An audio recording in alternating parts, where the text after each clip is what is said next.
This week is Thanksgiving in America. So first of all, very happy Thanksgiving to everyone who's celebrating.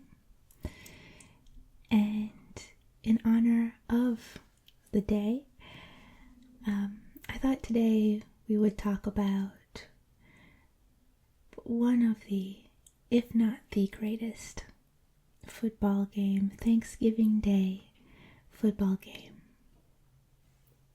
of all time.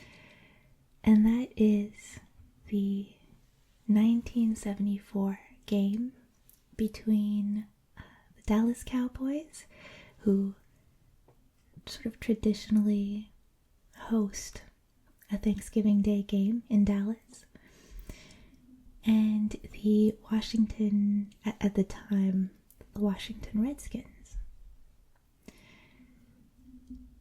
And I think to set up the story, I want to talk a little bit about the sort of the birth of this rivalry. Because it's a story I quite enjoy. It's a rivalry that you might not think it today, given that the teams are not in their strongest eras. But this is a rivalry that has been called the greatest rivalry in the NFL. I think ESPN has said this, a few different sources have said this. And so I think it's interesting to go back and look at how it all started. So it was the late 1950s. The Dallas Cowboys were not even a team yet. And the NFL was looking to Texas for a possible expansion. And there was this one guy, an oil tycoon. His name is Clint Murchison Jr. He had a dream of bringing a team to Dallas.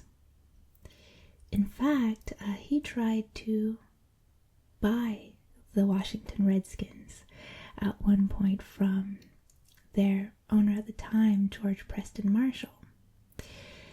And Marshall sort of blindsided him at the last minute. Right before the deal was going to go through, he tried to add some extra stipulations.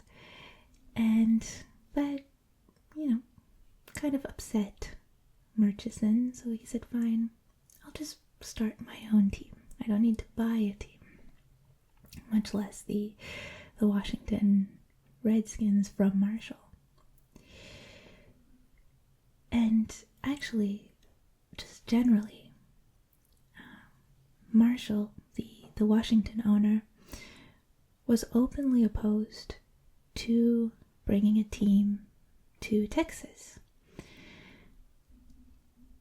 The thing is that at the time, in the 50s, the southernmost team was Washington, except for maybe, California.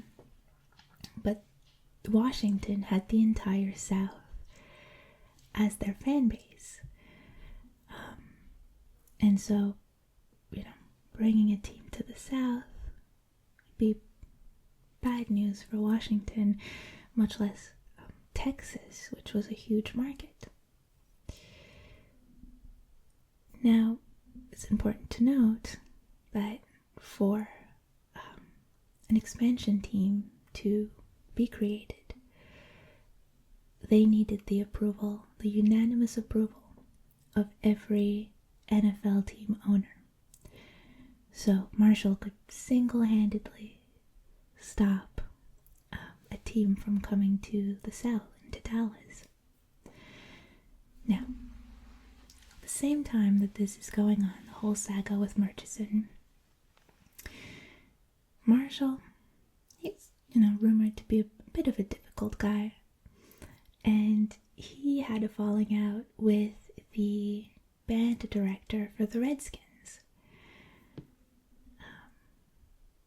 And this band director happened to have written the music for Hail to the Redskins, which was already at the time the Washington fight song, and it was already a big part of the institution, of the organization. And this band director, wanting a bit of revenge against Marshall, he went to Murchison. He was trying to start a team in Dallas, and he sold him the rights to the song Hail to the Redskins for $2,500, which in today's dollars is about 25 grand. And basically, this was sort of a bargaining chip for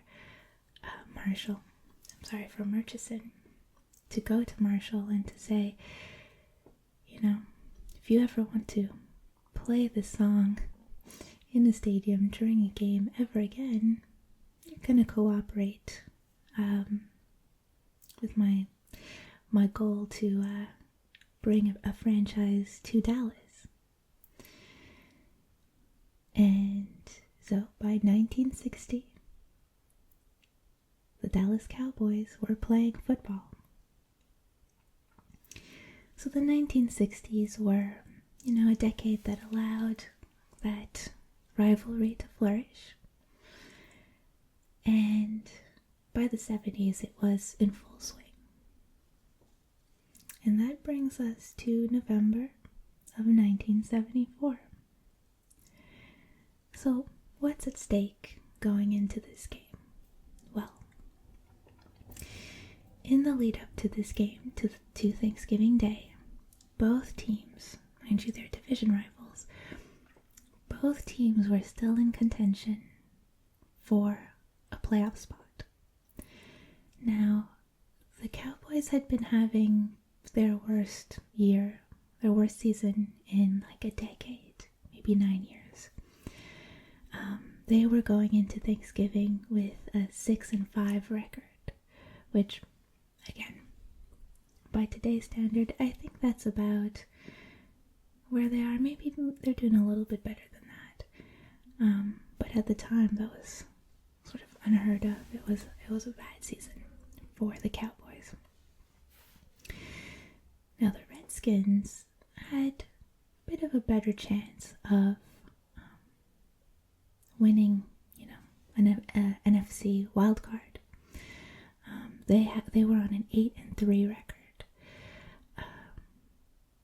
before, going into this Thanksgiving Day game. And actually, one of those wins had been a 28-21 win over Dallas, just like 2 weeks, or I think 12 days before Thanksgiving.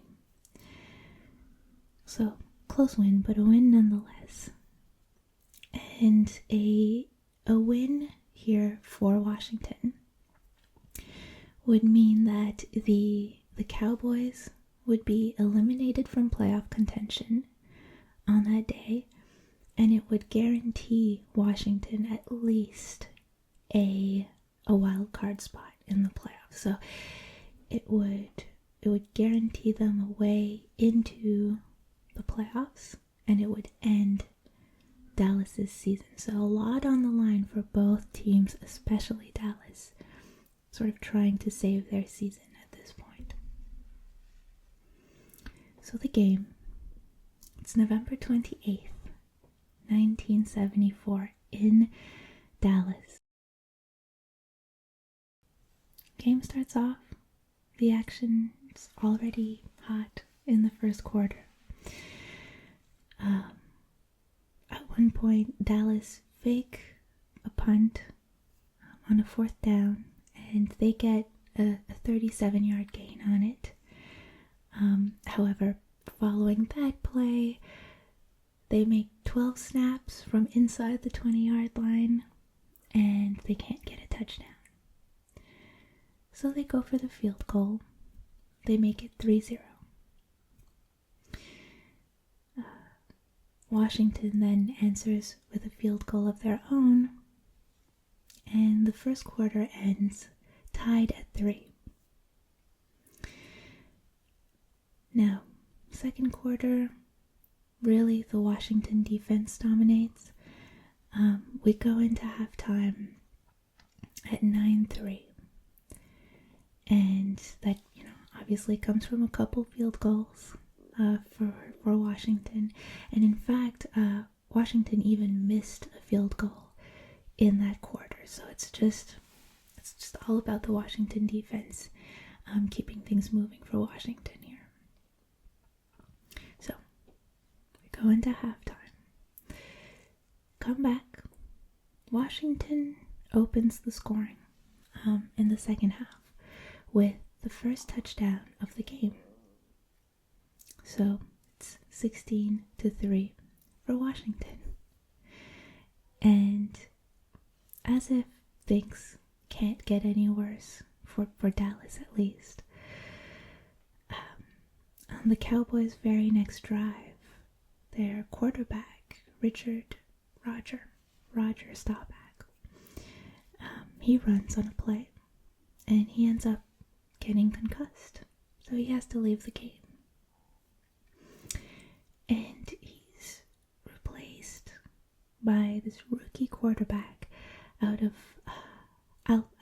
Abilene Christian University, Clint Longley, who has not thrown a single pass all year.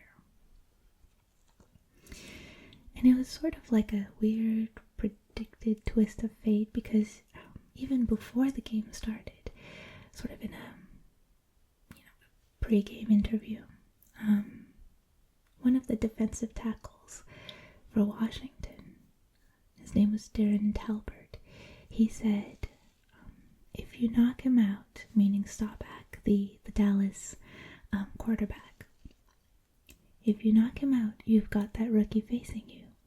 That's one of our goals. If we do that, it's great. He's all they have. So even before the game, they sort of talked about this game plan to take the quarterback, Dallas's quarterback Staubach, out, so that they would have to bring Longley. And they made it happen. Fortunately, you don't want anyone to suffer a concussion. We know the long-term effects of that now. But that was the game plan. So the rookie, Longley, comes on, and immediately on his first drive, Longley throws a touchdown. The field goal is good, so now it's 16-10. Dallas, make it a one-score game, just like that. 16-10. Now, the Cowboys sort of make quick work of the Redskins. Their defense does. And a couple minutes later, Longley is back on the field with the Dallas offense. And what do you know? Longley leads the Cowboys to another touchdown. And so suddenly, with the field goal, the Cowboys are up by 1 point. It's 17 for the Cowboys, 16 for the Redskins. So we go into the final quarter. The Redskins, they're not taking this lying down. Is that the expression? They throw a 38-yard pass. That's good. That's followed by a 19-yard running play, and that's good for a touchdown. So Washington are in the lead again. It's 23-27. Still a one-score game. So the Cowboys go on offense, but the Redskins force and recover a fumble. So it kind of looks like Longley's, beginner's luck might be wearing out. Now, at this point, the Redskins attempt a field goal. and this is on the next drive. And this field goal would put them ahead by 9 points. So the Redskins make this field goal. They turn it into a 2-score game with just minutes left in the game. So they're pretty much trying to bury the Cowboys season with this one field goal. But the field goal is blocked by Ed Jones of the Dallas Cowboys. So the field goal is no good. It's still a 1-score game. The teams trade possession for a little bit, and that takes us into the 2-minute warning. Now, 2 minutes left in the game. Dallas is about to be eliminated from playoff contention. So of course, inside 2 minutes, you're not just playing to win the game, you're playing to keep your season alive.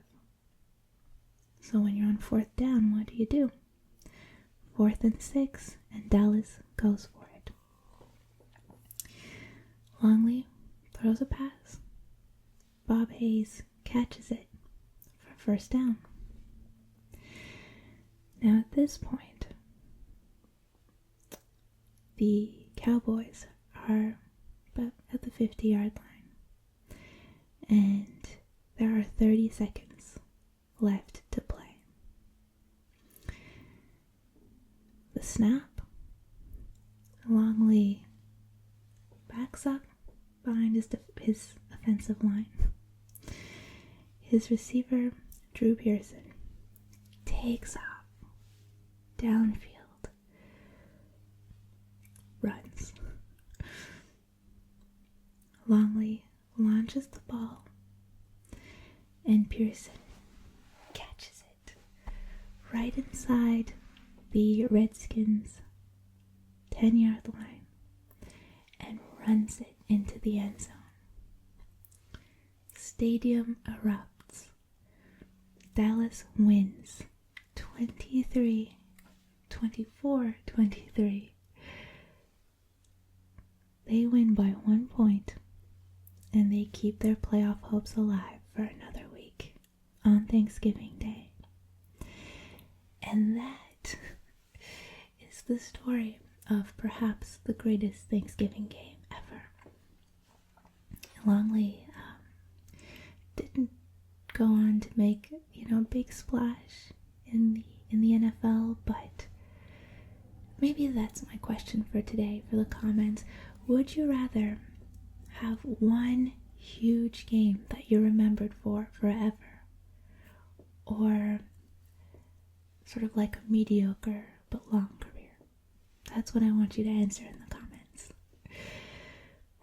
With all that said, though, if you are looking for a game to watch on Thanksgiving, the Washington Commanders will be in Texas to play the Cowboys. So a fun little repeat of, well, we don't know if it's a repeat, but it's a rematch of the 1974 Thanksgiving Day game 49 years ago now, which, if you ask me, 1974 is like 35 years ago, but I'm told that that is not right.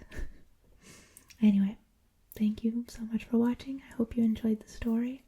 Happy Thanksgiving. I am genuinely so grateful for the community that we are building and rebuilding here. I hope you have a wonderful week, and I'll see you in the next one.